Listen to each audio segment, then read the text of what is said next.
নমস্কাৰ মোৰ সকলো ভিউৱাৰ্ছলৈ আৰু welcome to my YouTube channel English earn Assam.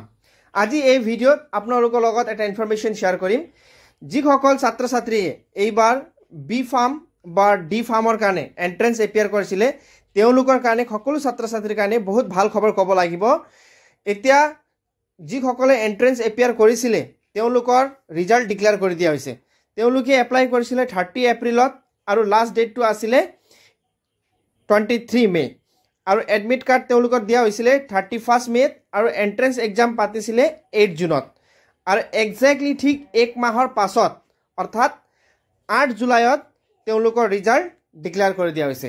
তো যিসকল ছাত্ৰ ছাত্ৰী এইবাৰ ডি ফাৰ্ম বা বি ফাৰ্মৰ এন্ট্ৰেন্স এপিয়াৰ কৰিছিলে তেওঁলোকৰ কাৰণে ৰিজাল্ট ঘোষণা কৰি দিছে। তোমালোকে যদি ৰিজাল্টটো চেক কৰা নাই তেন্তে তোমালোকে মই এই ভিডিঅ' ডেছক্ৰিপশ্যন বক্সত লিংক দিছোঁ, তাত লিংকত গৈ ক্লিক কৰি তোমালোকৰ নিজৰ ৰিজাল্টটো চেক কৰিব পাৰিবা।